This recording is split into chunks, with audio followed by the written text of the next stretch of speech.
Good day, dear colleagues. I'm Dr. Jihad, and our today's lecture is a continuation of the series that we have started, What Surgeons Should Know, and it's about embryology of the GI tract. And to be more specific, our today's lecture will be divided into three parts. The first part, we are going to talk about embryology or introduction to embryology. This will help us in our lecture.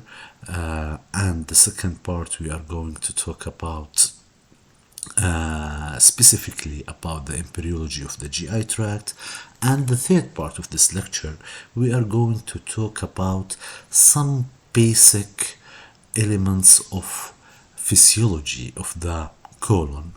This is because most of the physiological event in the colon will have a separate lecture, and these are associated with certain diseases, so we just will have a rapid review in the physiology.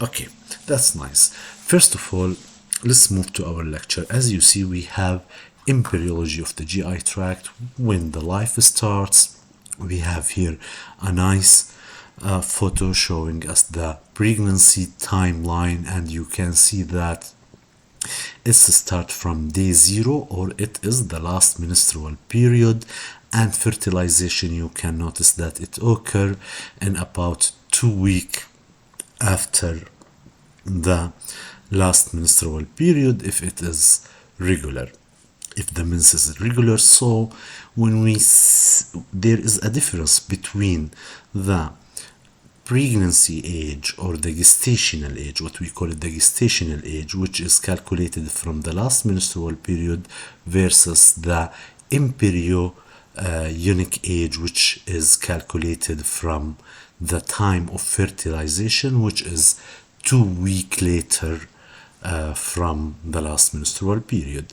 A nice diaphragm, also information you can notice here that embryogenesis mainly occur in the first trimester. Some literature says that all embryogenesis actually stops at about 8 to 9 weeks, and the fetal development, the organ already developed, and fetal development start after the 9th week.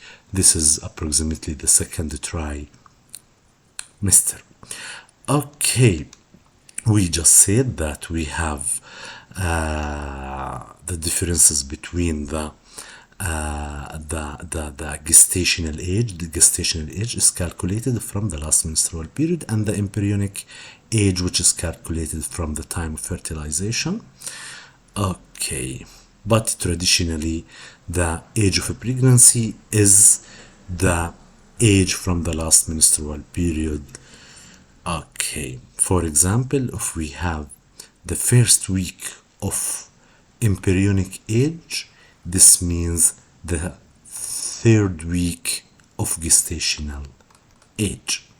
Okay, actually here are the let's say the stages of development, or the stages of embryogenesis, or the stages by which the embryo gets while during his journey to be to reach the fetal state. And these in literature are reviewed in a different way. For example, here we have the 3 stages of development. It starts from the cleavage stage. Cleavage means division, which starts after fertilization. We have here, you can see in this picture, we have the cleavage state by which multiple mitosis occur until the development and the implantation of the blastula. We will discuss this in detail. We have then the embryonic period. Actually, in some literature, they define embryo as any cell, or any let's say anything more than one cell. Embryo, more than one cell. One cell or unicellular is zygote actually. Okay, we have the cleavage state, which is about 1 week and starts after fertilization. Then the embryonic period, which starts from the second week up to the eighth week. It's different depending on the literature. Some says 8 weeks, some says first trimesters, other says ninth week. That doesn't matter. But what matter it's after fertilization. And the fetal period, as we said here, it's after the ninth week. We have already the all organ have been developed approximately, and now just growth what happens. Here is a nice picture. You can see here the oocyte, the ovulation happens, and here we have the fertilization. From here starts our embryonic age. Okay, this occur, the ovulation occur 2 weeks after the last menstrual period, if the period is regular. So we already here in the third week of what we call it the gestational age. You can see that it goes division or mitosis. We have the cleavage stage, which we say starts after fertilization and ends by implantation. You can see during this journey we have 2-cell stage, 4-cell stage, 8-cell stage, and the morula develops, which is 12 to 16 cell stage, and we have the blastocyst at the day 4. Blastocyst, we will talk about it in a brief in the next few seconds. And we have at the about 6th day we have implantation of the blastocyst. Actually this occur in the fallopian tube and the cleavage, and even the fertilization occur in the ampulla of the fallopian tube, and it migrate until it reach the blastocyte. Reach by day about 6 or by the end of first week it reach the posterior superior aspect of the uterus, where it gets implanted in the endometrium.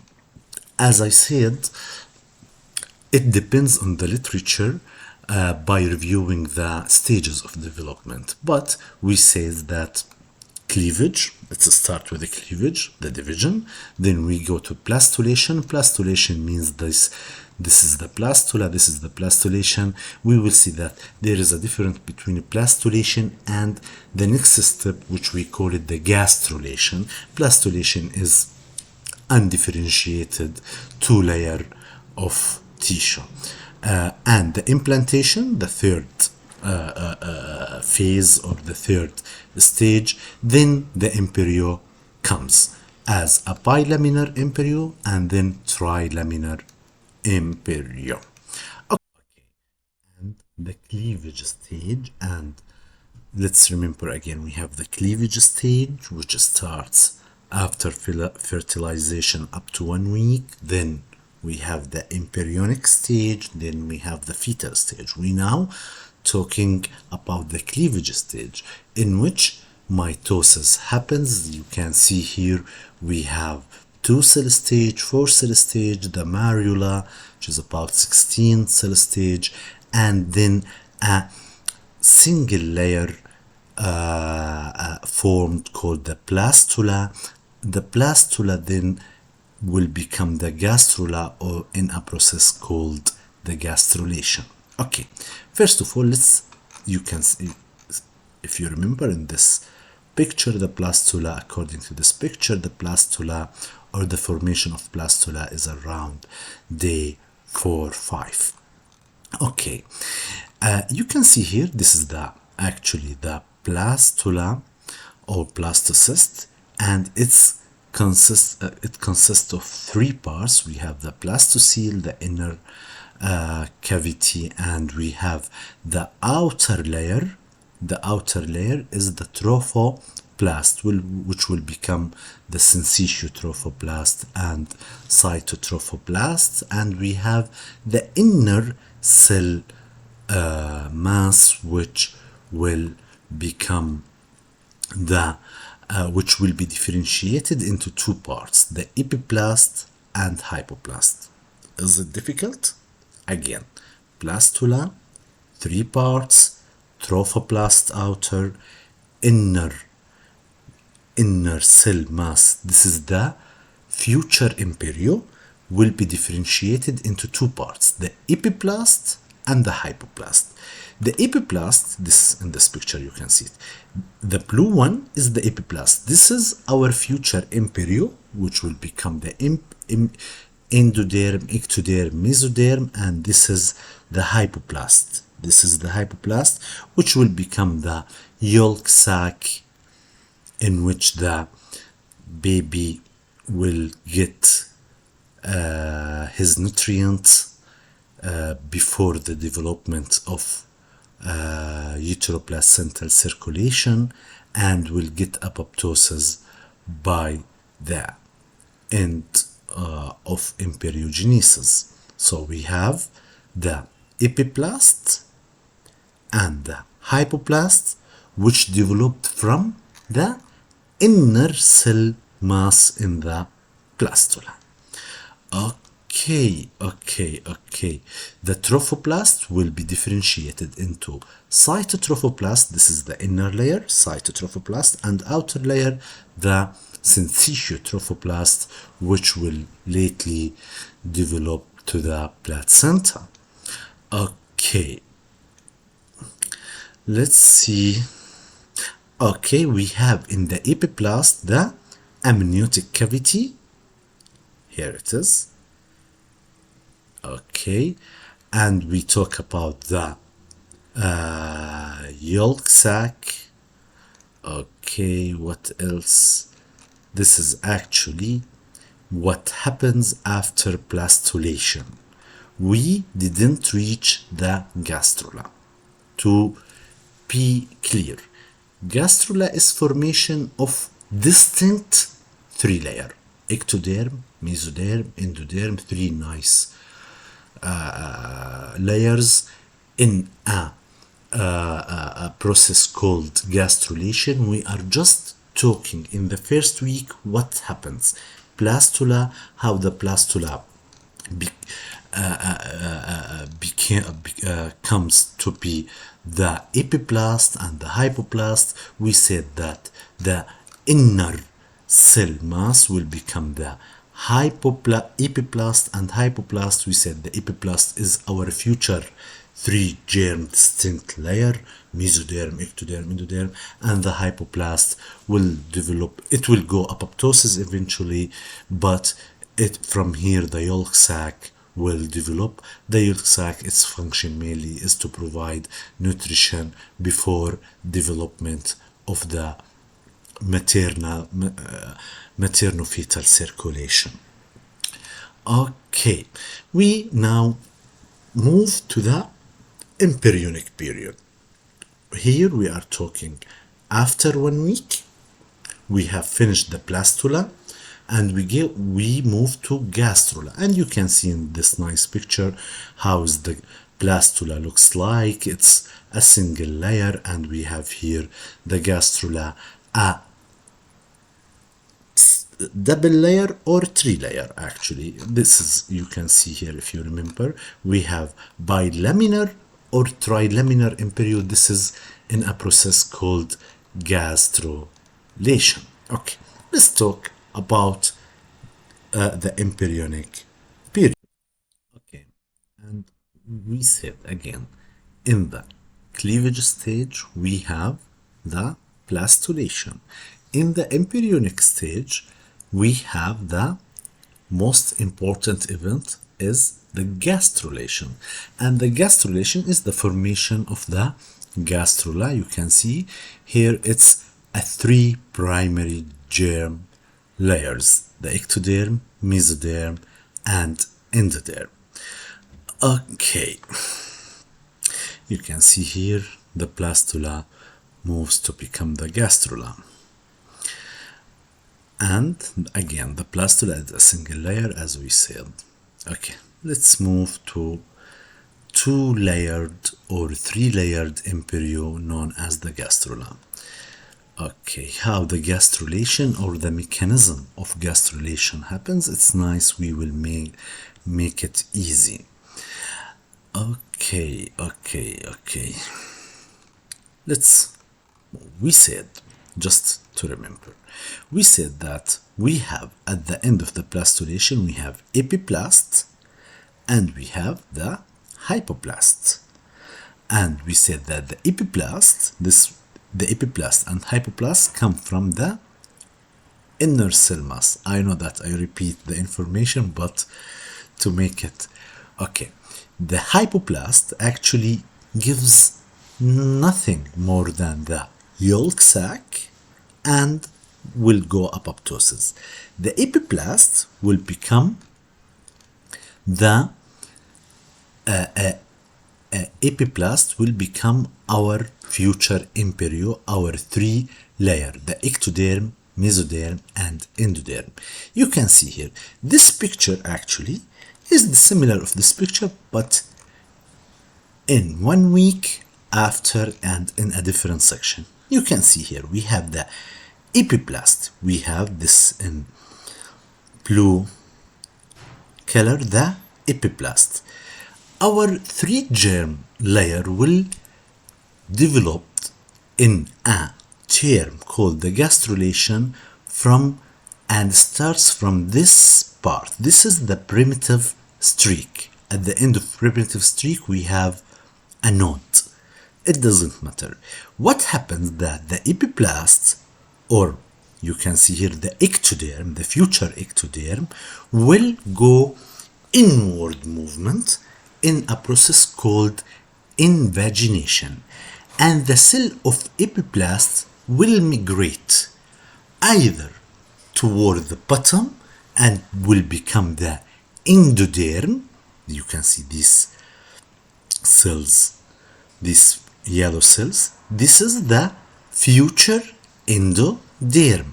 It will displace the endoplast. It will displace the endoplast and will become the endoderm. Okay, and other cells will go laterally and become the mesoderm. So the origin of all layer is the ectoderm or the epiblast. Some will remain in its place and will be called the ectoderm, and other will invaginate in the primitive streak, this movement, and some migratory cells will either go down and displace the endoplast to form the endoderm, and other will form the mesoderm. This is what we call the process of gastrulation. Let's read and see what's written. Cell from epiblast will migrate toward the primitive streak. From epiblast will migrate toward the primitive streak.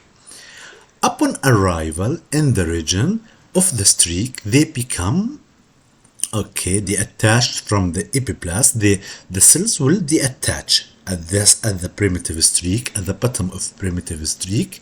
The inward movement is the invagination, called invagination. Some will displace the hypoblast. Some cells, these yellow cells, will displace the endoplast and will become the endoderm, and other between the endoderm and ectoderm will become the mesoderm. Okay, and these cells who remain at the epiblast will be the ectoderm. Thus, and so, the epiblast, through the process of gastrulation, the epiblast is the source of all three germ cell layer. Okay, and so now we have endoderm. You can see here we have endoderm. These yellow cells, when they displace the endoplast, will be the endoderm.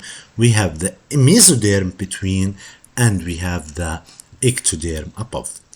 And this is our lovely picture that we remember from our medical school. We have the outer layer, which is called the ectoderm. Then we go little bit inward. We have the mesoderm in the red color, and we have the endoderm, which is near the yolk sac. And it's important to remember the derivatives of each layer, for example, and we will see its relation to the bowel. But as a general, for example, if we are talking about the ectoderm, please think of nervous system, central and peripheral nervous system, not only, but also the enteric nervous system. And we will talk about this, an extremely interesting part, the enteric nervous system. If you remember from the anatomy lecture, the Meissner and Auerbach plexus, these are from the ectoderm. So we have what we have from the ectoderm: the adrenal medulla. Actually, these are ganglion, modified ganglion. Central and peripheral nervous system. Skin. Skin actually is a general term. The dermis is from ectoderm. Let me check the information. The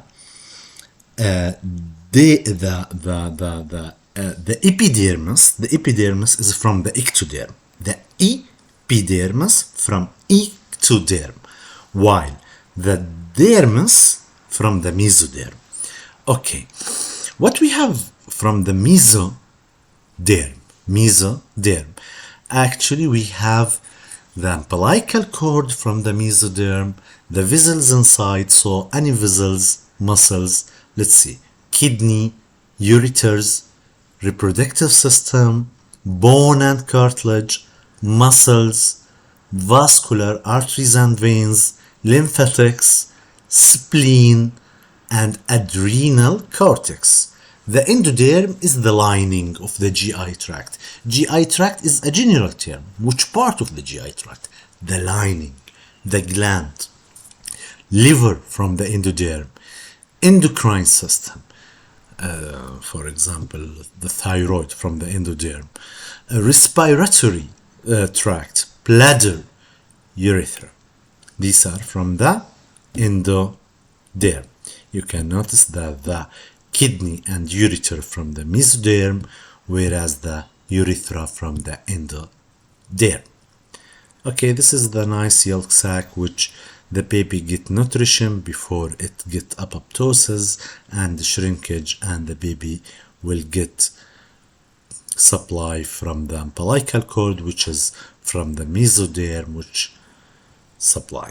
Okay, this is if we are talking regarding the bowel itself. So the epithelial lining and the gland from the endoderm. Nice. The muscles, muscularis mucosa, muscularis externa, longitudinal muscle, circular muscle, adventitia if we have no serosa, the serosa, the muscularis mucosa, lamina propria are from the mesoderm. Ectoderm, this means the enteric nervous system. We will explain it in the next few minutes. Extremely interesting part, and we will understand how Hirschsprung disease develop and some abnormality in ectodermal anomalies or abnormalities. So ectoderm is the enteric nervous system, and we now move to our second part in this lecture, and we will talk specifically and briefly about the embryology of the gastrointestinal tract. Okay, and specifically about the embryology of the GIT, we have to know that it starts from, you can see here, actually this is a nice picture, nice simple picture. It starts from what we call it the stomodium. Stomodium is a different part from the rest of the GI tract, and the end is the proctodium. proctodium. This actually derived from an ectodermal lining. So we have the stomodium, the beginning, which is the oral, will develop into the oral cavity, and the proctodium, which will be the anal canal up to the dentate line. And so the lining is not columnar, actually. These are ectodermal. And we have, according to this picture, you see it's nice simple picture. Start from the stomodium and the proctodium, which we call it the anal pit. Any deformity here will cause anal stenosis or imperforated anus, okay. And so the lining of the terminal part, the stomodium or the proctodium, will be ectodermal in region, whereas the lining of the rest of the GI is from endoderm. As you remember, we said the endoderm is the epithelial lining, except those are which comes from the stomodium, which is the oral cavity mainly, and proctodium, the distal anal canal. Okay, I hope you get it. The other as derived from the endoderm of the yolk sac. You see the endoderm is near the yolk sac. Okay, what else we have? Okay, the other thing we will discuss it later. You can see here that from the GI tract will develop the trachea, and we have here, you can see the tracheobronchial diverticulum, which will become the trachea and lung. And you can see here the liver from the GI tract, the gallbladder, the pancreas, not the spleen. The spleen is a different part. It's from the mesoderm. We will see it. You can see here the vitellino-intestinal duct, which have a clinical and surgical significance. We will discuss it later. Let's talk about, at around the 3rd to 4th week, we have what we call the primitive gut tube. We talked about the primitive, the primitive streak. Now we get more older, we are more mature. In the 3rd and 4th week, we have the primitive gut tube. The primitive gut tube, actually, this is the primitive gut tube. It's have 3 distinct parts: the foregut, midgut, which is connected. Here we will have the umbilical ring connected to the yolk sac by the vitellino-intestinal duct, and we have the hind gut. Okay, and from each part of the primitive gut tube develop different organs. For example, from the foregut, this is a nice picture also. From the foregut, we have the abdominal esophagus. We will talk about that more specifically when we will talk about the esophagus. Nice lecture. It will be a nice lecture. Okay, what's derived from the foregut? The abdominal esophagus, the stomach, proximal half of the duodenum. Some literature says duodenum up to the ampulla of Vater. The spleen, it's from the foregut, but not endoderm. The liver, the gallbladder, the pancreas, all these are foregut, whereas midgut is the second half of the duodenum, or distal to ampulla of Vater, whatever. Actually, second half of the duodenum, and anatomically the duodenum is not divided into 2 halves, to be honest. It's divided to 4 parts: ascending, descending, transverse, ascending. But we have from the midgut jejunum, ileum, cecum, appendix, ascending colon, and transverse colon up to 2/3 of the transverse colon, which the hindgut starts at, and there will be the left portion of the transverse colon, the descending colon, the sigmoid, and the rectum. We said that the anal canal up to dentate line, it's from the proctodium, which is endoderm, which is ectoderm, sorry. Okay, this is actually, these are the same picture but different view. This is the primitive gut tube at around the 3rd to 4th week. A nice information is that at about 6 weeks of embryonic development, the endodermal lining, we said that the epithelial lining of the foregut, midgut, and hindgut is from endoderm. These will get proliferation and mitosis rapidly, and so the lumen will close, and this will cause occlusion.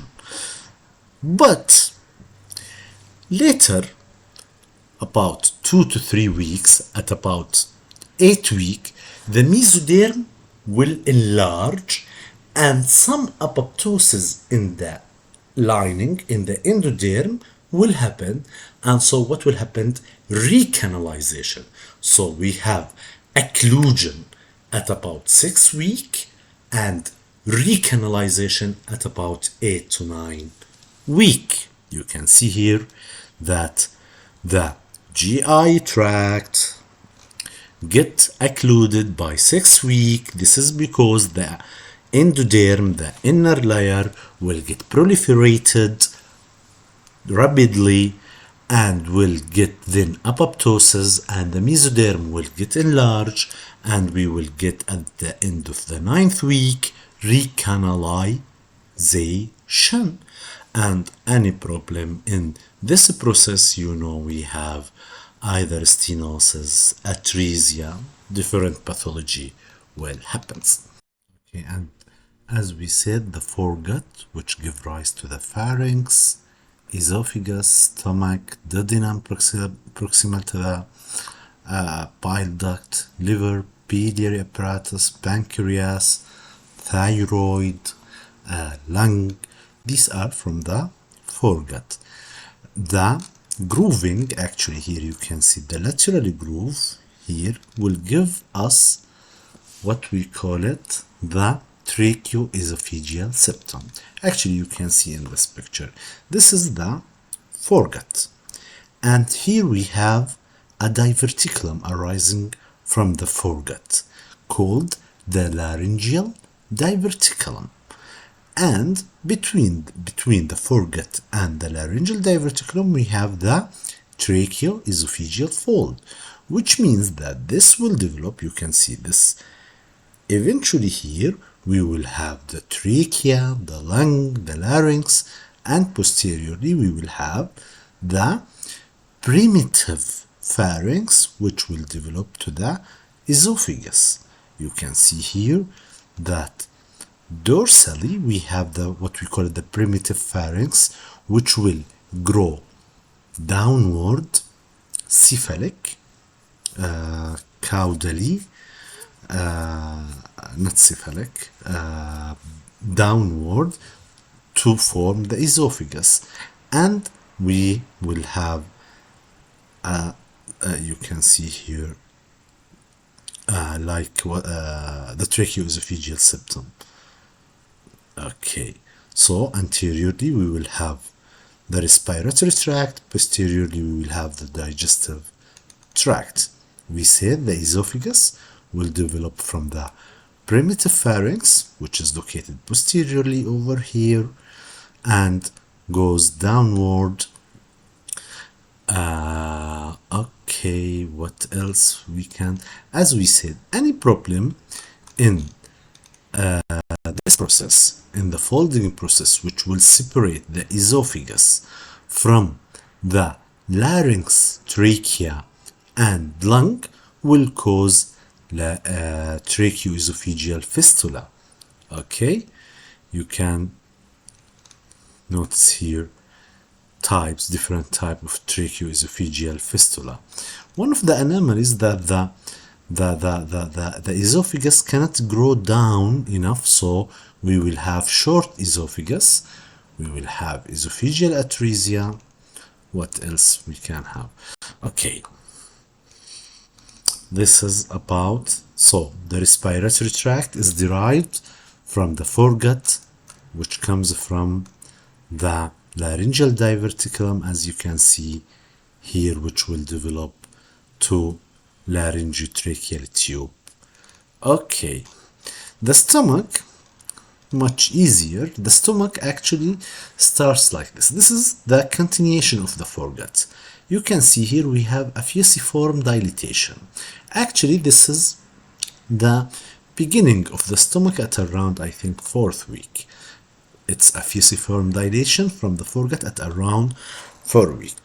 You can see here that we have right border, left border, anterior surface, posterior surface, and upper end, lower end. What happens to the stomach that it rotates 90 degree clockwise, and so we will have that the right border will be posterior and the left border will be anterior. Along the right border runs the right vagus nerve and the left vagus nerve, and so the right will become posterior and left will become anterior. Okay, and we have that the right border will grow less than the right border, and so we will have lesser curvature and we will have greater curvature. Also, the proximal border of the stomach will be pulled down, and the cardiac depression here, cardiac part of the stomach, and the pylorus will develop. Let's read what we do not mention. We said that it undergoes, let's start from the beginning. What we didn't mention, let's go. I think we have another nice picture here. You can see here that, do you see this attachment here or over here? I think, okay, we will discuss it later. These are called the ventral mesogastrum. Actually, this attachment between the stomach and the liver, this is the future liver, and between the liver and the abdominal wall and dorsal to the stomach, and the way we will have the spleen, actually called this is called, what's anterior, called the ventral mesentery or mesogastrum, and dorsal mesentery or mesogastrum. So, in the way between the stomach and the abdominal wall, we have the ventral mesentery or mesogastrum, we have the liver, and so between the liver and the abdominal wall, the mesentery is called the falciform ligament, and between the stomach and liver, it's called the hepatogastric ligament. Posteriorly, the mesentery comes from the greater curvature to the posterior abdominal wall. In the way we have the spleen, and so we have between the stomach and the spleen, the mesentery formed what we call it the gastrosplenic ligament, and between the spleen and posterior abdominal wall we have the splenolenal or renal ligament. Again, it's not a difficult mesentery. Just to imagine it, it's like a sheath of two-fold that envelop the organ, and it's extended from the lesser curvature of the stomach to the anterior abdominal wall, and from the greater curvature to the posterior abdominal wall. Okay, This is another section you can see here. We said that this is the stomach. In the way we have the liver and the mesentery or the ventral mesogastrium envelope the liver. Between the liver and the anterior abdominal wall we have the falciform ligament. Between the stomach and the liver we have the hepatogastric ligament. This is the distal sac. Posteriorly we said a sheath that enveloped the spleen, and we have between the stomach and the spleen the gastrosplenic ligament, and to the posterior abdominal wall we have the lino-renal ligament. Okay, this is actually what's important. The important event that the stomach undergoes 90-degree rotation. Okay, we said that on the right side, as it goes clockwise rotation 90-degree, so that the right vagus, let's see, on the right surface become the right vagus will be posterior, and the left the left vagus nerve will become anterior. Okay, here is just they are talking about the ligaments. This is this connection. This imagine mesentery as an two sheet that cover the that is attachment between the organ and either the anterior abdominal wall or posterior abdominal wall, and covers what's in the middle. For example, anteriorly we have the liver, posteriorly we have the spleen. Okay. Development of the spleen. Is there anything we have to mention in the... No. Okay. Development of the spleen. Okay. The spleen at around the 5th week developed from the mesenchymal cell. Do you remember that we said up to now all are derived from the lining from the endoderm? We said the stomach, the lining. Do you remember when we talk about the stomach, we said ventrally the mesentery is like a sheath of two layers that encloses the spleen on its way to the posterior abdominal wall. In these two layers there is the mesenchymal cell that form, it's not an endodermal or ectodermal, it's a mesenchymal cell that will develop to become the spleen, begin at about the 5th week. You can see here, this is the spleen, this is the dorsal mesentery or the dorsal mesogastrum, the same. A cell here will develop, and it's start at about 5th week and end nearly at the fetal period. And you know that the spleen participate in the hemopoietic function in the fetus. The duodenum, this will lead us to remember that an information that we didn't mention, unfortunately, that what also differentiates the foregut, the midgut, and the hindgut is its supply. The foregut is mainly supplied from the celiac trunk. Do you know the branches of the celiac trunk? These are 3. These are the splenic artery, these are the left gastric artery, and these are the common hepatic artery, which arise from, correct, T12.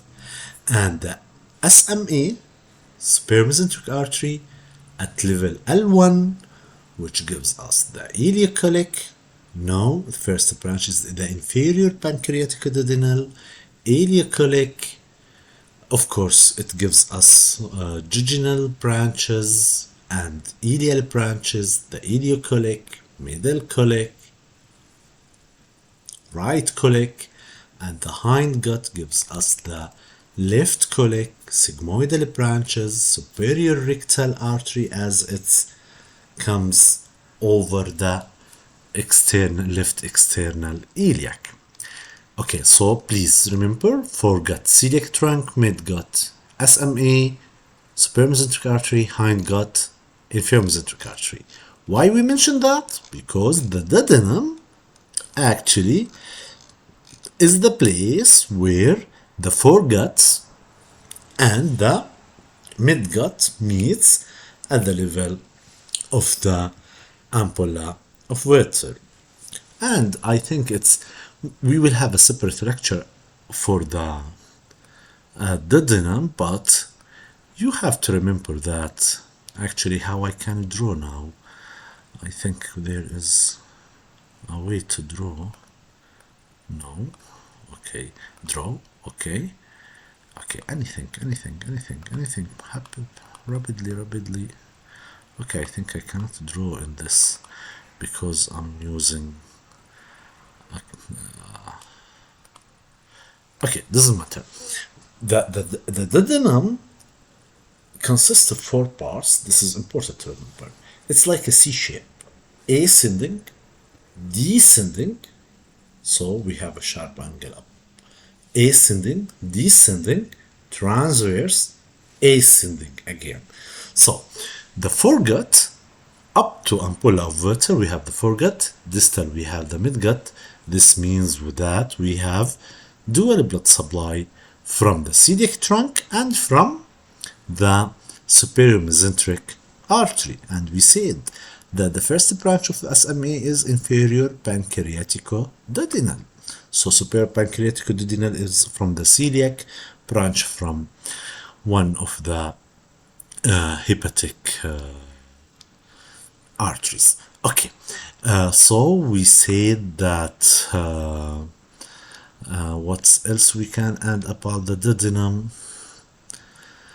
Actually, the C shape, it's due to the rotation of it's a longitude, but as the stomach rotates 90-degree clockwise, the duodenum rotates to the right and takes its C shape. Okay. What else we can add?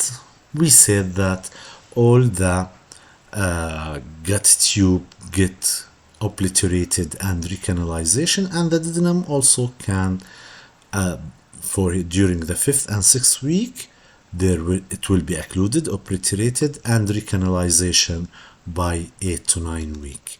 And this will lead us, this is actually, you can see here is the foregut and midgut, the future duodenum.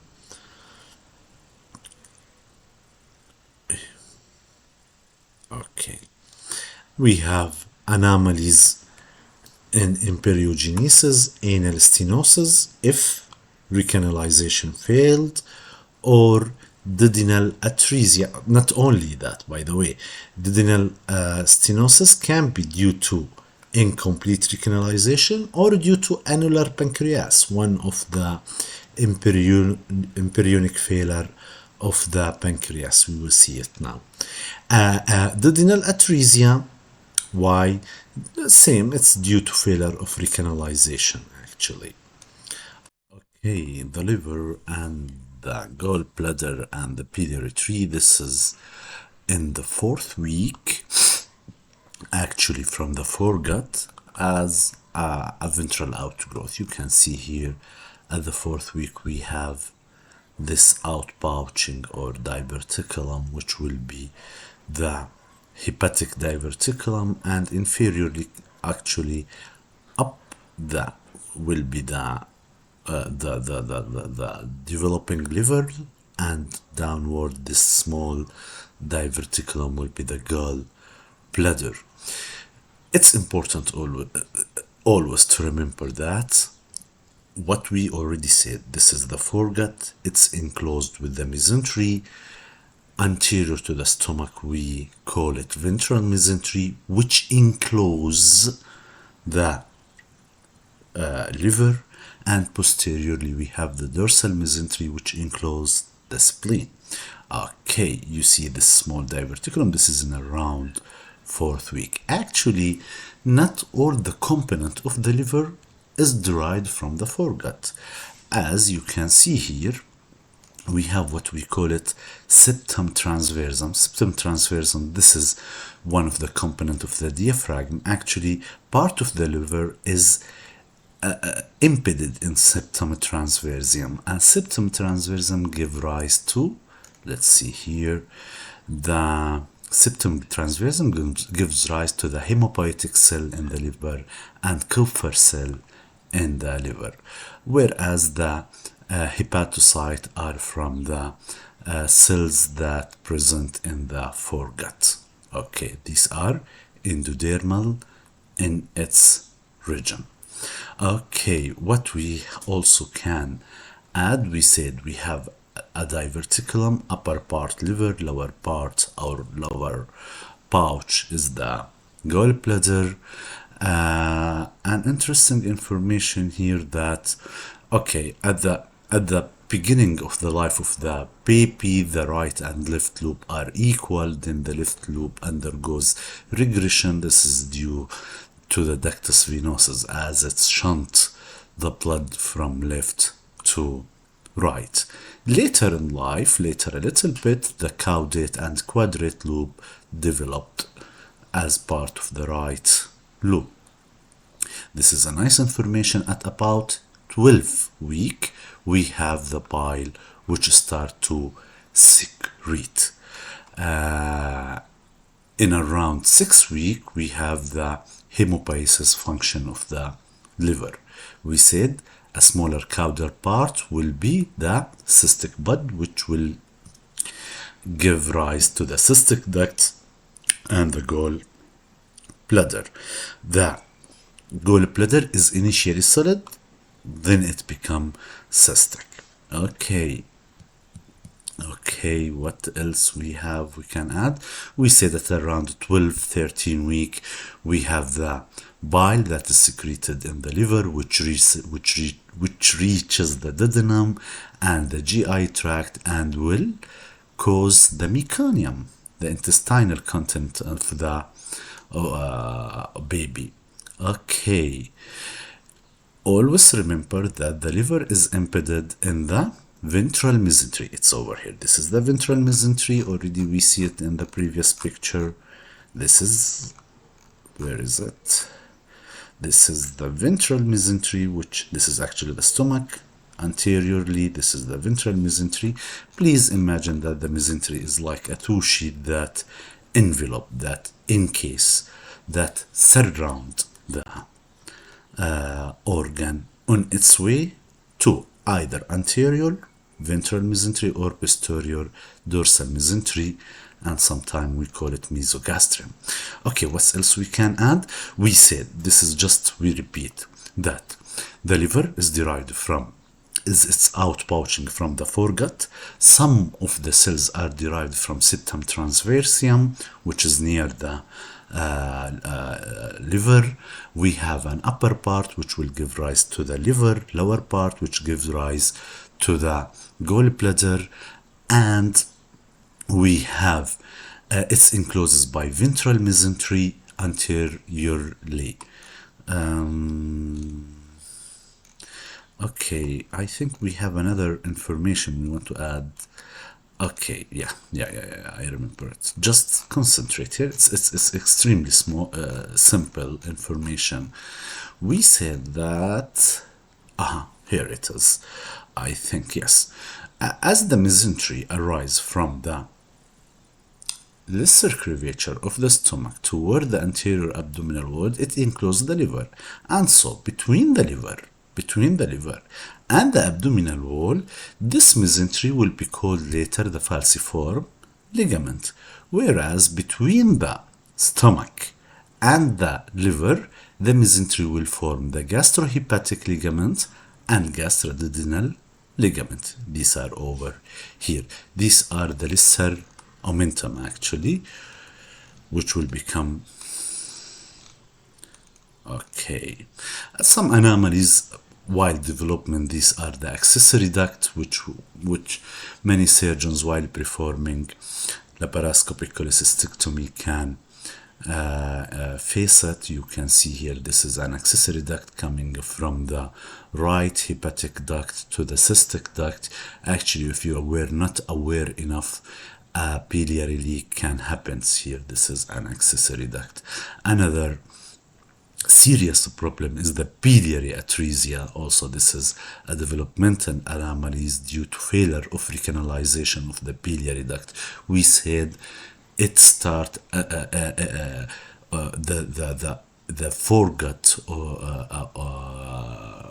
actually is occluded at about 6 weeks and recanalize at about 9 weeks. So we have here failure of recanalization. This is actually fatal, and it may warrant liver transplant.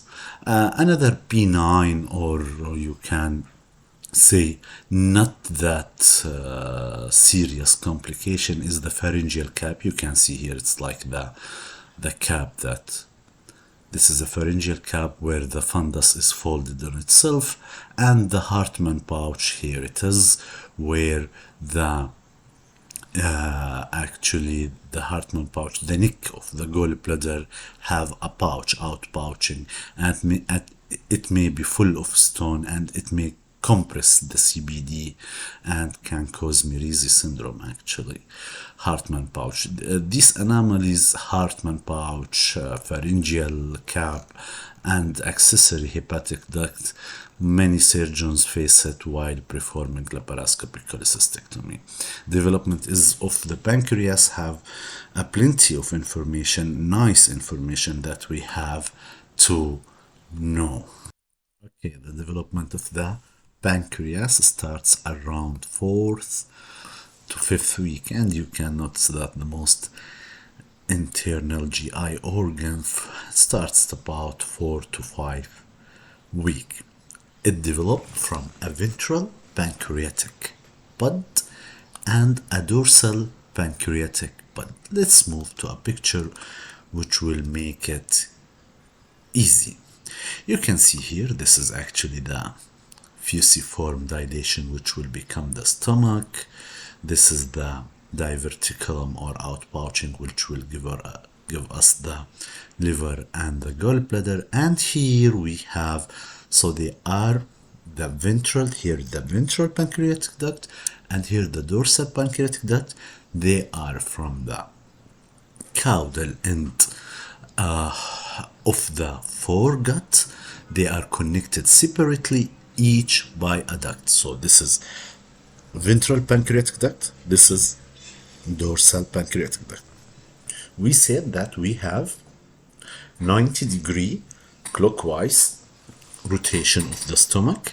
This will give the stomach its final shape, the duodenum its C shape, and this will bring the ventral pancreatic duct dorsally to meet the dorsal pancreatic bud. So we are talking about the bud, or the tissue that present there. So with the rotation, you can see here we have the dorsal pancreatic duct, which is large, and the ventral pancreatic duct, which is a little bit small. They meet together and fuse together. Actually, a little bit, I will tell you that at which week, but later a little bit after the tissue fuse together, the bud itself, the ventral pancreatic bud and dorsal pancreatic bud fuses, the duct will fuse also. So we have actually the dorsal pancreatic duct. You can see here it's long, continuous, and the one that is small that comes from the ventral pancreatic, but the ventral pancreatic duct. They open separately. And here we have just to be more alert. You can see here that this is the final shape of the ductal system of the pancreas. You can see here that the long part here, from here it come that drain the duct, the tail, sorry, the body, the neck part, upper part of the head. Okay, this part is from the dorsal. This is actually the main pancreatic duct. Main, downward a little bit. The main pancreatic duct mostly will conjoin with the biliary duct and open at what we call it the ampulla of Vater. Of course, there is a variation here. They either open in a one opening or separately, I mean the main pancreatic duct and the bile duct either as a one foramen or separately each other. So this is the main, again, the main pancreatic duct. You can see here, hop, hop, and downward to open in the ampulla of Vater, which is surrounded by sphincter of Oddi. As you know, this is the major papilla. You can see here the major duodenal papilla and the major pancreatic duct. Here is the major pancreatic duct. And so, logically, the main pancreatic duct is derived from two parts. Either the distal part is from the dorsal pancreatic duct, okay, whereas the proximal part, let's see here, the proximal part is from the ventral pancreatic duct. So the main pancreatic duct have a dorsal part from the a distal part from the dorsal pancreatic duct and a proximal part, or called the juxtaduodenal part, from the ventral pancreatic duct.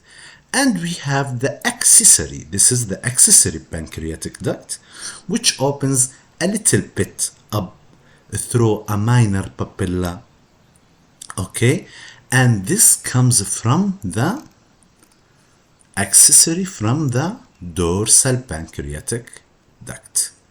So it's like actually a continuation. It continues here to here with the accessory pancreatic duct is from the dorsal pancreatic duct. So this dorsal pancreatic duct will give rise to the distal part of the main pancreatic duct and the accessory pancreatic duct, and the ventral pancreatic pod will give us the proximal part of the main pancreatic duct. Is it a little bit okay? I have a draw here, but I'm not sure that it will help you, and I'm not sure that it could be illustrated well. I think it's enough. Here we have the main pancreatic duct, which comes from the dorsal and ventral, and this part you can imagine it as a continuation here from the dorsal pancreatic duct. Actually, the accessory pancreatic duct, this one, which opens in a minor papilla and can be absent in someone, is called duct of Santorini, whereas the major pancreatic duct, this one, is called the duct of Wirsing. And you see here we have main pancreatic duct from Santorini and main pancreatic duct from Wirsing. Okay, if it's not clear, we will explain it again. Let's see what's written. We said that the development started about 4th to 5th week. These are from the ventral pancreatic duct. The ventral pancreatic duct is in the ventral mesogastrum, ventral mesentery. The dorsal pancreatic duct is in the dorsal mesentery or dorsal mesogastrum. Again, okay, each bud communicate with the foregut through a duct. They separately open to the foregut. This is the in the future will be the major and minor papilla. Okay, again, they are endodermal in origin. We said the GI tract is endodermal in origin if we are talking about the lining of the, okay, and arise from the distal part of the foregut. Okay, the ventral pancreatic duct, smaller. We said that the ventral is smaller than the dorsal. The dorsal pancreatic duct is the larger, and it is in the dorsal mesentery due to the rotation. We said due to the rotation, the ventral and dorsal met, and at about 7th week, two buds are fused together. The ductal system, we said later a little bit. At the 8th week, the ductal system will be fused together. Okay. You can see here that the ventral pancreatic duct fuses with the dorsal pancreatic duct to form the lower part of the head and uncinate process. Okay, we said that the ventral pancreatic duct, this one, will give us the main pancreatic, the ventral pancreatic bud, and its duct will give us the main pancreatic duct, the juxtaduodenal or the proximal pancreatic duct, which will drain what part? The inferior, the uncinate process and inferior part of the head, whereas the dorsal pancreatic duct will drain the remainder. Okay, again, the ventral pancreatic duct will fuse with the dorsal pancreatic duct, okay, and form the lower part of the head and uncinate process. They are talking about this part. This part is the ventral pancreatic, comes from the ventral pancreatic bud and ventral pancreatic duct. Okay, the rest of the pancreas, the upper part of the head, neck, body, and tail of the pancreas is from the dorsal pancreatic bud. This is the dorsal pancreatic bud, which give rise to the distal pancreatic duct and to the accessory pancreatic duct, which drain the tail, body, neck, upper part of the head. The rest is from the ventral part, which is called the main pancreatic duct.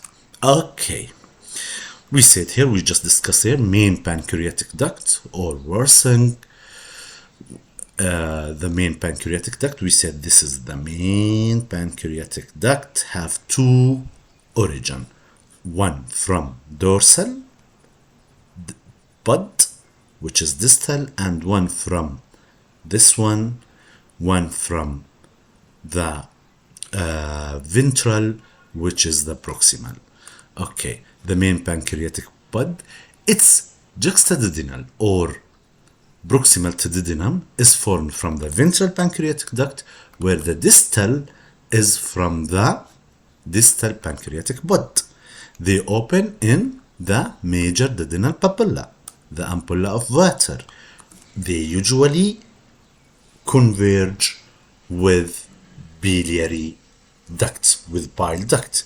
The accessory pancreatic duct is from this part, from which part?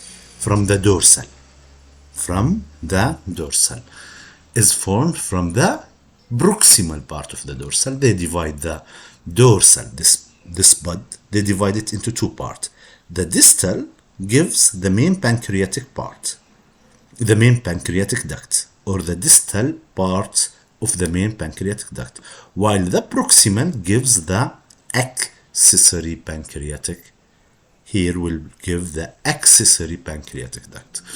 Okay, it's located just above, a little bit, 2 centimeter above the major duodenal papilla. 50% of people do not have an accessory duct. If we are talking about the cells that they're the exocrine function, exocrine function means that we have small ductule or ducts that open to the pancreatic duct, and these are the amylase, lipase. They actually derive from the endoderm of the pancreatic bud, and they open in a tubules, ductules, in the main and accessory pancreatic duct. And the endocrine function, these are the insulin, cells of Langerhans, are a group of cells which separate from the tubule. They are different, and they have no duct actually, and the hormone, insulin, glucagon secreted starts at its secretion starts at about 12 weeks. Okay, I hope it's clear. Can we summarize it again and drop it? We have main pancreatic duct, it drain, this is the course of it, and downward, and its origin from the distal part is from the distal pancreatic bud, and its juxtaduodenal part is from the ventral pancreatic bud. And we have the accessory pancreatic duct, which is from the dorsal pancreatic duct. So the dorsal pancreatic duct will, this was the dorsal pancreatic duct. 2 weeks or 3 weeks before the ductal fusion, this is the dorsal pancreatic duct, and this was just ventrally. Okay, annular pancreas anomalies actually of embryonic anomalies of the pancreas. One of them is the annular pancreas. The annular pancreas, in this case, we have, do you remember we said the ventral pancreatic duct? Actually, we have like bifurcation of the ventral pancreatic duct. We have two. You can see here, bifid ventral pancreatic bud, and they enclose the duodenum and causes the, as you see here, we have ventral, dorsal part of the ventral pancreatic duct, and they enclose the duodenum and causes annular pancreas. So it's from the bifurcation bifid ventral pancreatic duct, and they enclose usually the second part of the duodenum. Men are usually affected more than women, and other associated anomalies such as Down syndrome and duodenal atresia are common. Heterotopic or accessory pancreatic tissue, yeah, you remember that in mecal diverticulum a pancreatic tissue can be present, not only, also in the stomach, duodenum, mecal diverticulum. These are a heterotopic or accessory pancreatic tissue. Okay, the pancreatic division, actually the pancreatic division, this is when the two buds, the ventral and dorsal, doesn't fuse, and so the two ducts will not fuse. This is the most common. It may be asymptomatic and present like pancreatitis. Most common variant, 10%, and result from non-fusion of the ventral and dorsal pancreatic duct. Okay, the mesentery, a nice item that we have to study. Okay, the mesentery, as we already said, we have the ventral mesentery. I think I repeated for more than 3 or 4 times that you have to consider the mesentery as a sheath of 2 layers that encase the organ on its way to the either anterior abdominal wall or posterior abdominal wall. Okay, here you can see the foregut, and the sheath is going toward the abdominal wall, and here to the dorsal, to the posterior abdominal wall. It enclosed the liver, and between the liver and the anterior abdominal wall, the mesentery become the falciform ligament. Between the liver and the stomach, it become the hepatic ligament, and we have also the gastroduodenal ligament. Posteriorly, we have the spleen on our way, so we have the gastrosplenic ligament and the splenorenal or lenorenal ligament. Okay. What else we can? The ventral mesogastrum or mesentery, it's the same. We already discussed all these parts. I don't think this is the best lecture that will explain the mesentery, because there are many details, but we are in a embryology lecture. There we have to know that we have the small bowel mesentery, we have how does the transverse mesentery originate, and how they develop to greater and lesser omentum. This is not the time to explain all these details. Here you can see this is just what we explained. And the dorsal mesentery, especially this part that extending from the spleen toward the dorsal or the posterior abdominal wall, the mesentery that is near the posterior abdominal wall can get shrinkage, reabsorbed. It's a theory. And so some intraperitoneal, these organ that are enclosed within the mesentery are intraperitoneal. Some get shrinkage and or absorbed. It's a theory actually. So some of the organ that are intraperitoneal or enveloped within the mesentery will become retroperitoneal later in life. For example, you can see this picture. Here we have the major primary retroperitoneal. These organs that already not enclosed within the mesentery, they are retro the peritoneal and never had a mesentery. Of them, the kidney, retroperitoneal, adrenal gland, the ureters, abdominal aorta, IVC, lower rectum, and anal canal. And the major secondary retroperitoneal, these the explanation or the theory that they are enveloped within the mesentery, but because they are close to the posterior abdominal wall, they get reabsorbed or shrink. You can see retroperitoneal organ include during development some structure come to lie close to the posterior body of the wall, and as the mesentery is just absorbed. So, and this organ are duodenum, second and third part. We know that the first part is intraperitoneal, the last part, fourth part, is intraperitoneal. Please always, to understand the anatomy of the duodenum, it's a C-shape, 4-part, ascending, descending, transverse, ascending. First, last part, intraperitoneal, second, third part, secondary retroperitoneal. Head, neck, and body of the pancreas are secondary retroperitoneal. Ascending and descending, if you remember from the lecture of the anatomy of the colon, ascending and descending are secondary retroperitoneal. And upper 2/3 of the rectum are secondary retroperitoneal. The lower part, primary retroperitoneal. Yes, it's repeated here. Lower rectum is primary retroperitoneal, whereas second and third part, we explained that in details in the anatomy lecture. The cecum is secondary retroperitoneal. Okay, the enteric nervous system. And we are, to remember you, we are in an embryology lecture.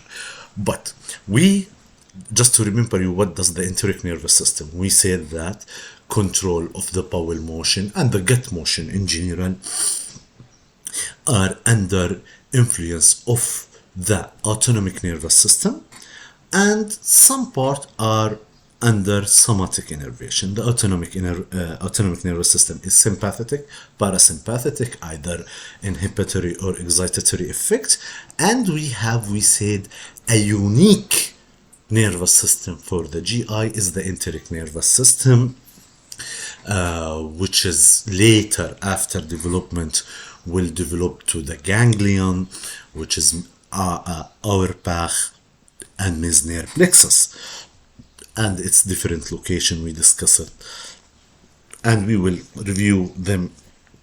They are located either in the submucosal space or between the longitudinal and the circumferential, the longitudinal and circular layer of the muscle of the bowel wall. This is the enteric nervous system. Okay, where is the entry to the embryology? From where does this cell originate? We said that different parts in the bowel comes from different germ layer, and we said that the enteric nervous system is ectodermal. Excellent. These are actually, the enteric nervous system actually derived from the neural crest. What does neural crest? These are the neural crest, and actually a migratory neural crest cell comes from up downward from, you can see here, it is migrator from the foregut. These are actually the nervous system, the enteric nervous system will, a migratory cell will innervate first the foregut, then the midgut, then to the hindgut. Okay, this is the neural crest. So the enteric nervous system is from ectoderm, from the neural crest cell. Okay, what else we can see? So, okay, it's neural crest cell migrate at between 5th and 12th, between 5th and 12th week. Okay, another cell that are responsible for the motility of the bowel but are not from ectodermal region are the interstitial cell of Sajal, which, or Kajal, I don't know. I don't know the pronouncement, but as you see, the interstitial cell of Kajal, Sajal, I don't know, they are derived from the mesenchyme of the mesentery, and not from the neural crest cell. They are responsible for motility. This also will lead us to discuss Hirschsprung disease and how the innervation come proximal to the descending colon, and it may stop in the journey toward the distal GI, will cause actually Hirschsprung disease. As we know that Hirschsprung disease is aganglionic part. Some part are this migratory cell doesn't reach up to. Okay, Hirschsprung disease, we will not discuss it in this lecture. It will have a separate lecture, but it's extremely associated with what we already said. This picture is a nice picture for the diagnosis of Hirschsprung. I'm sure that you remember that one of the modality of diagnosis is cup biopsy or rectal suction biopsy. Why not mucosal? Because you will not take the ganglion. You are looking for the ganglia. These are the ganglia which comes from the neural crest, which is ectodermal. These are the ganglion. Some of them are submucosal and other are in between the longitudinal and circular layer. These are Auerbach and Meissner plexus. And if you want to take biopsy, it's not enough to take just a brush biopsy or a superficial biopsy. You have to take a full thickness biopsy that reach the submucosa to see if it's absent or not. You can see here that how the innervation migrate from the proximal colon to the distal colon, and you can see that by the 8th week the proximal colon is innervated, while by the 12th week the distal colon and the rectum is innervated. Okay, And a question appear here. Is the development of the GI tract affected by any genes? And the answer is yes.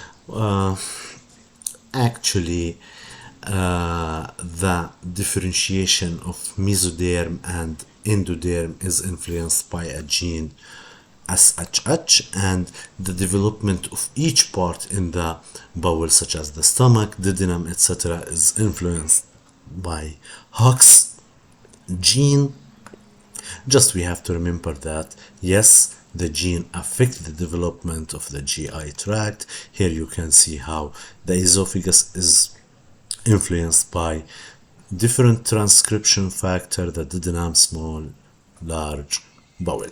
Okay, the midgut, most of the information actually, or lots of information, we already explained at the introduction of to embryology. We remember that the midgut starts from the second part of the duodenum, distal to ampulla of distal to the duct, distal to the opening of the bile duct, and this will include the jejunum, ileum, cecum, appendix, ascending colon, and the transverse colon up to the distal to third. Okay, we said that the midgut is supplied by the superior mesenteric artery at level L1, foregut, celiac, hindgut, inferior mesenteric artery, and the first thing in the development of the midgut is the primitive gut tube. If you remember, at around the primitive gut at around third and fourth week, just to remember you, this is the primitive gut tube. Where is it? No. No. This is the primitive gut tube. You can see here we have the foregut, midgut, hindgut. Here, just in the midgut, you can notice that it is connected with the yolk sac via the vitellointestinal duct. This is through the umbilicus. We said that the yolk sac gives nutrition to the baby before the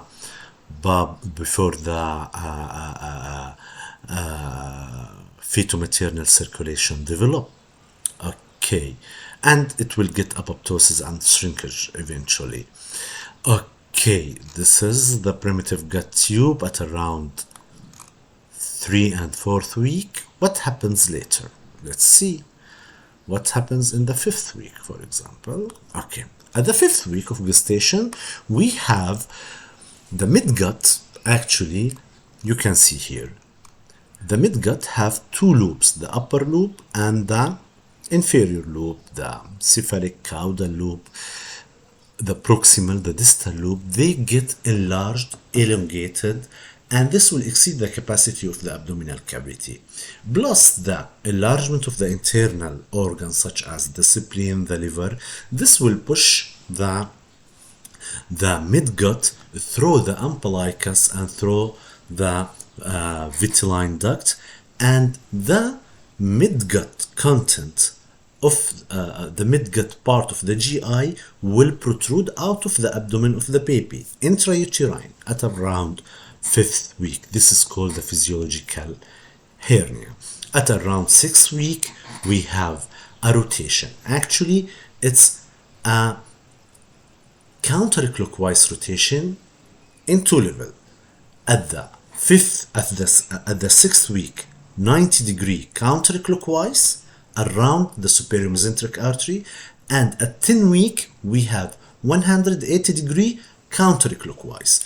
Just to show you image, that will be, this is the gut that we know. We have upper limb. This will be in the future the small bowel. This will be in the future the cecum and the colon. Okay, this is the cecal pod or the cecal diverticulum. Okay, if this is the inferior part, this is the superior part. Counterclockwise, if you look here, this means that this part, the inferior part, will be proximal to me. Okay, and this is just a 90-degree at around, we said, the 6th week.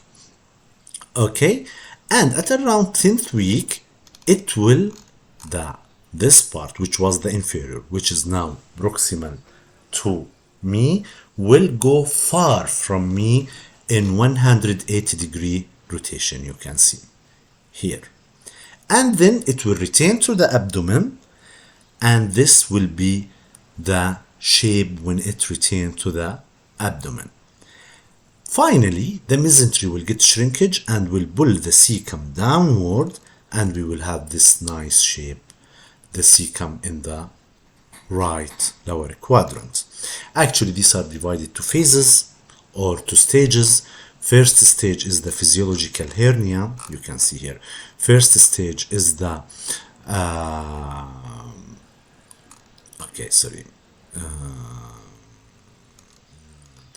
the physiological hernia, first stage. But I think I have another. Okay, the first stage is physiological hernia, second stage is return to abdomen, third stage is fixation of the mid gut. Don't worry if you do not imagine that. I will show you a video in the next few minutes. Actually, the cecum and appendix appear from the inferior or the distal limb.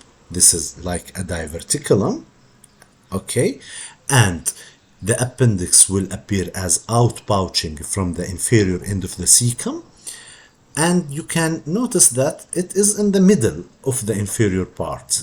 But from our surgical practice, we know that the appendix is in the posterior medial side of the cecum. This is because the lateral wall enlarged rapidly or faster than the medial wall. Okay, we said at around 6 weeks we have physiological hernia. This is not a nice picture, just they are showing that physiological hernia is the first stage. Second stage is where rotation happens 90 degree in two steps, 90 degree and 180 degree.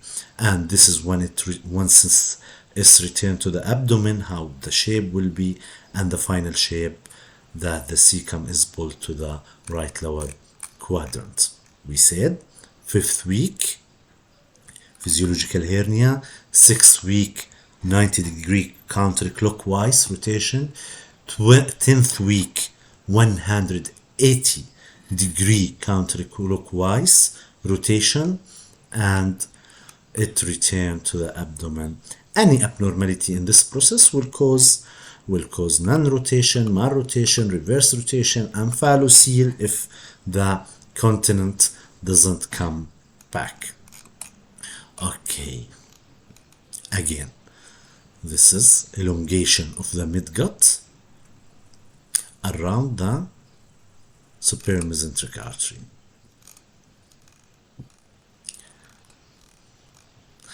Okay, let's just see a video that is demonstrating the rotation.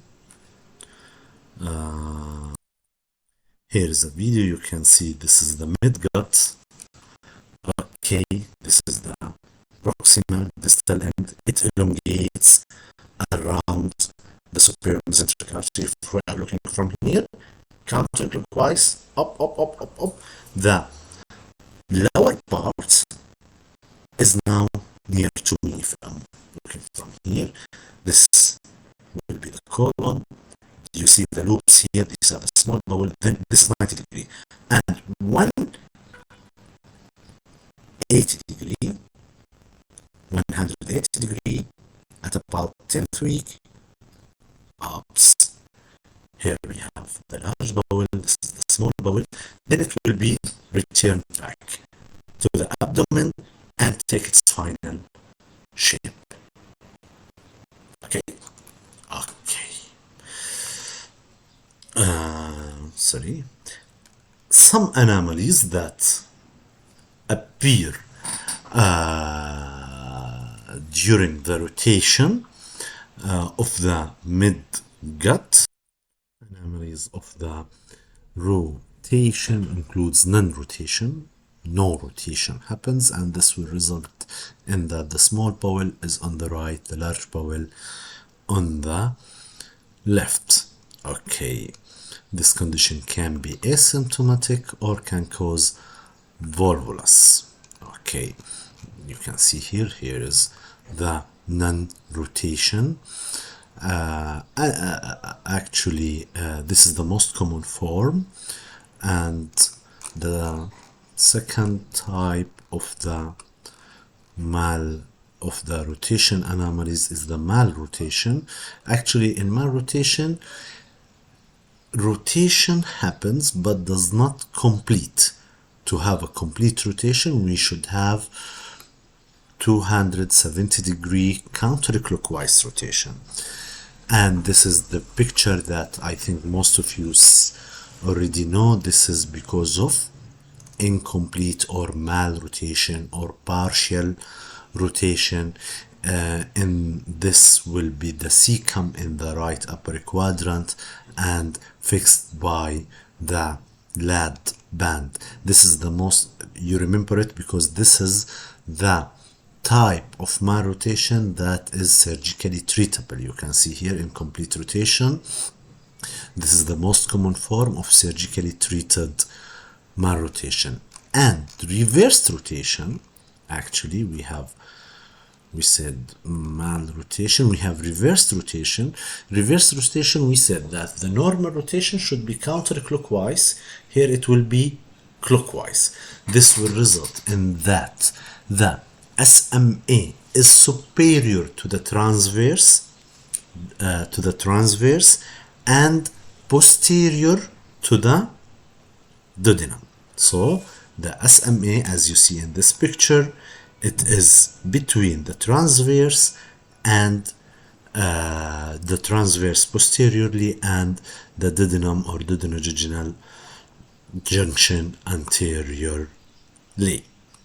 Amphalocele is one of the problem during embryogenesis. We said we have physiological hernia, and this is if the midgut does not come back to the abdomen of the baby. This is amphalocele. How does it look like? I know that most of you, and I think we discussed it in the pediatric surgery lecture, the differences between amphalocele and gastroschiasis. Amphalocele is more dangerous because it's associated with more anomalies. Okay, internal hernia can develop. This is due to failure of the third part or third stage of development, the fixation. And so many hernias can develop. Paraduodenal, paracecal, intrasigmoidal hernia, we discuss it in the anatomy lecture. Colonic duplication, okay, and also one of the embryonic errors during development is the colonic duplication. The colonic duplication comes in many types: the mesenteric cyst, diverticular, and long colonic duplication. Actually, many theories try to explain why colonic duplication happens. Okay, one of them is the split notochord theory, the recanalization theory, embryonic diverticular theory, partial or abortive twinning theory. No one theory can explain the colonic duplication up to the end. They fail in explaining certain circumstances. Just a review. This is how the mesenteric cyst looks like. It can be filled with lymphatic, and it will be called chylolymphatic, and it can be filled with serous fluid, so it will be an enterogenous. A sign here stand on physical exam. You can see it, the Talax sign actually. Diverticular, we will discuss it. It could be in the mesenteric or antimesenteric border. We will see mecal diverticulum. This is the long colonic duplication. Actually, this will share a common wall, and we can just resect the common wall between them. Mecal diverticular, I know that we already explained it in the pediatric surgery lecture, but as it's associated with the embryogenesis, because we said that the midgut is protruded or connected to the yolk sac through the vitellointestinal duct or the infamomesenteric duct. If this failed to obliterate, this will lead to mecal diverticulum. It could be diverticulum, it could be sinus, it could be cyst, depend at what level of regression it stops. What else we have? Mecal diverticulum, remnant of the vitelline or infamomesenteric duct. It arises from the antemesenteric aspect from the terminal ileum, about 2 feet from the ileocecal valve, proximal to the ileocecal valve. Okay, it could have 2 ectopic tissue, gastric or pancreatic. Okay, if we have hernia that contain mecal diverticulum, it will be called letter hernia. Okay, it's usually asymptomatic, symptomatic on only 30%, and you remember the rule of 2. Actually, it's more symptomatic in children than adults. Symptoms can include obstruction, hemorrhage, especially if there is pancreatic tissue, diverticulitis if there is pancreatic tissue. We said hemorrhage if there is gastric tissue. Diverticulitis, perforation, discharge. You can see here the rule of 2. 2% of population are symptomatic, so majority are asymptomatic. In male, it's slightly large. The incidence is higher, 2 feet from the ileocecal valve, 2 inch long. You can see this is diverticulum, but it can end like a cyst. It can. Okay. 2% will develop complication. This is 2% in general.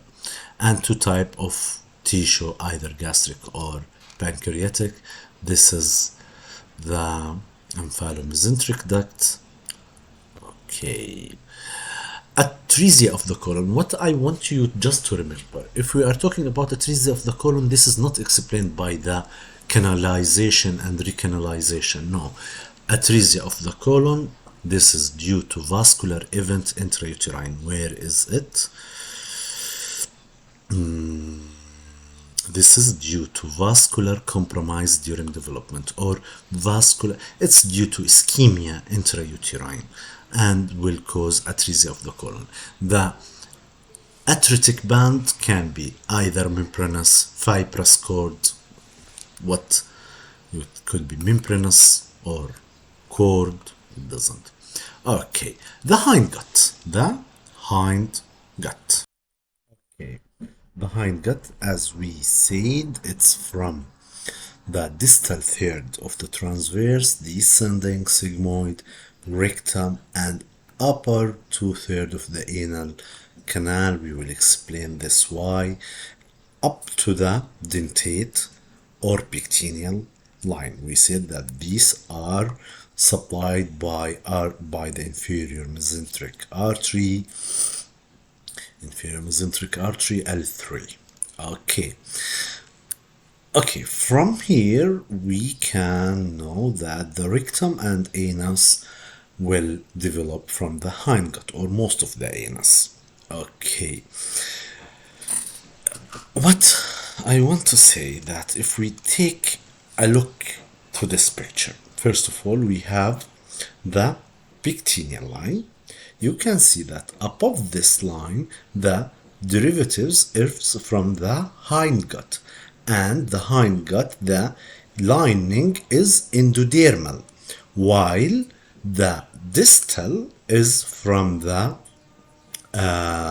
cloaca and proctodium. This is the proctodium, this is the cloaca, this is ectodermal, actually, from ectoderm. So above the dentate line is endoderm from the hindgut, below from the ectoderm, which comes from either the proctodium, will grow up. Proctodium is the anal pit, okay, and it is ectoderm in region, and the lining will be not columnar epithelium, will be squamous epithelium. Okay, and not only the proctodium but also the cloaca. The cloaca is where the gut or the hindgut meet with the urogenital tract. This is the cloaca, actually. Okay, notice this septum between them, the urorectal septum, this space. It elongates inferiorly or caudally, and finally a separation between the urogenital tract and the GI tract will happen. Okay, alanatus, if it's persistent, we will have wet umbilicus. This will be the future urinary bladder. Here, if we have any problem in the proctodium and no development of the, this is the proctodium, we will have anal membrane and imperforated anus. Just simple information or rapid information about the dentate line. Here, there are many information that we can know. For example, the blood supply above the dentate line is from the superior rectum, which is from the inferior mesenteric artery. The last part of the inferior mesenteric artery is the superior rectal artery. We said that once the inferior mesenteric artery cross over the left common iliac artery, it will become the superior rectal artery. Above the dentate line, superior rectal. Below the dentate line, the inferior rectal artery, which is from the internal iliac artery. Okay, venous drainage, the same. Superior rectal artery above the dentate line, which will go to the portal system, and inferior rectal, superior rectal vein, inferior rectal vein or hemorrhoidal plexus middle and inferior rectal vein will go to the systematic circulation. Again, lymphatic drainage above the dentate line will go to the superior mesenteric lymph node and finally to the para-aortic lymph node, and below dentate line will go to the superficial inguinal lymph node. This is the lymphatic drainage. The nerve supply above the dentate line, sympathetic, parasympathetic, enteric supply. Below the dentate line, it is from the pudendal nerve, the nerve supply from somatic nerve, mainly the pudendal nerve, S2, 3, and 4. Above the dentate line, the origin is endoderm, while below dentate line is ectoderm. Above the dentate line, the lining is columnar epithelium. Below the dentate line, it depends, squamous epithelium or modified squamous epithelium. What's else? Sensation above the dentate line to pressure, fullness. Below dentate line to sharp pressure, and it have a clinical significance. If we have any surgery below the dentate line, we have to anesthetize the patient. So this is according to the dentate line. We said that the cloaca, the place where the foregut and the urogenital tract meets, and the septum migrates. Okay, what else we have? During here, before the 5th week, the intestinal and the urogenital tract are joined. You can see here. They are one. But then, batom actually is then, but in Russian language. Then the septum, this is the septum where the arrow, migrate downward to separate each system from the another. By the 8th week, the urorectal septum, this is the urorectal septum, migrate caudally to divide each part. This will be, do you notice here a tail gut? A small outpouching here. Actually, we have a disease called the tail gut disease, and okay, it can cause some neurological or GI symptoms. Okay, what's else? By the 8th week, we said by the 5th, by the 8th week, the urethral septum migrate caudally and divide the cloacal closing plate into anterior. Anterior, we will have the urogenital plate, posterior, the anal plate. Okay. Okay, what else? Here they discuss the development of external and internal anal sphincter. Actually, external anal sphincter develop earlier than the internal anal sphincter.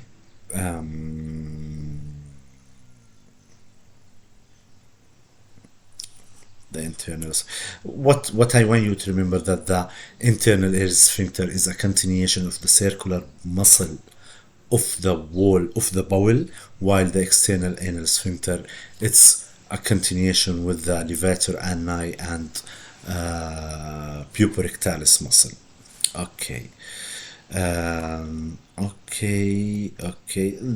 Okay. Some malformation that can happen while this development.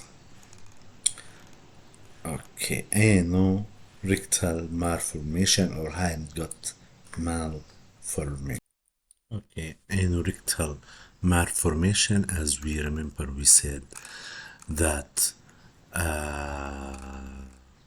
we have either the hindgut descent and the proctodium and the proctodium ascend, and they meet the cloaca and is separated, as you see here, from the GI tract and the urogenital tract. Any problem here will cause malformation. Of this is the anal stenosis. Anal stenosis is common in babies, but usually undergoes spontaneous dilatation by age of 3 to 6 months. Membranous atresia, actually here you can see we have the cloacal membrane, the anal membrane. Here you can see membranous atresia. We have imperforated anus also if they does not recanalize. Membranous atresia, it's the presence of a thin membrane at the end of the anal canal, more common in male. Anal agenesis, it's when stopping the anus to develop, and this is usually associated with fistula. The rectum develop below the puborectalis, where anal agenesis, the anus can be opened at the perineum, vulva, urethra, whatever. The sphincter are normal. Okay, rectal atresia, usually this is, we will discuss this separately, but with rectal atresia always remember that there will be fistula.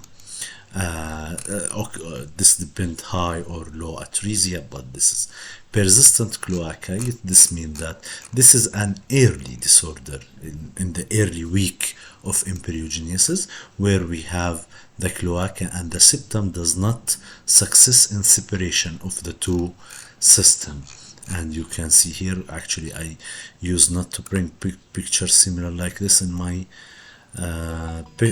lectures, but you can see here that the septum does not success in separation of the GI and the genitourinary system. This is actually only in female, and we have not only the UP and also the vagina and also the rectum and anus. Okay, this is a nice summary of what we already says. You remember we said in the first 2 weeks we have the germ layers develop.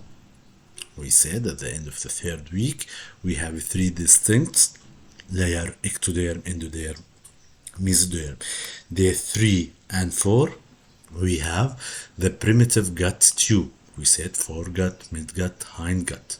By 4th week, foregut.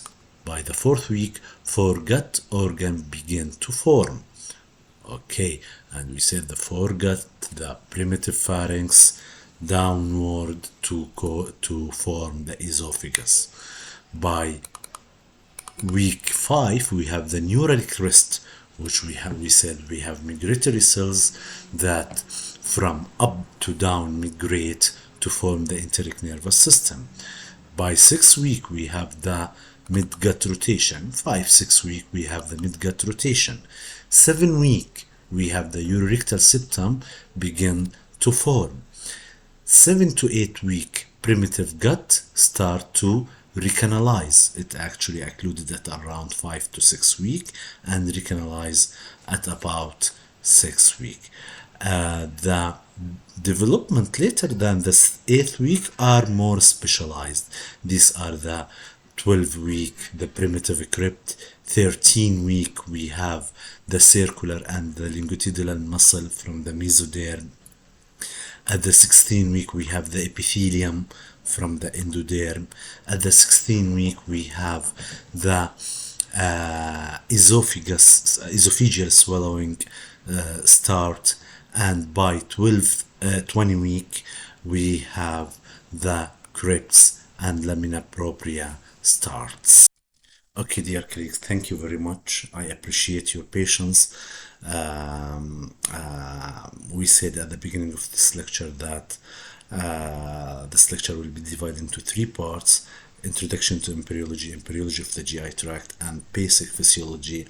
I see that it's better to make a separate lecture for the physiology. We will talk about the basic physiology of the GI tract. So this is the end of our lecture. Thank you very much. Bye bye.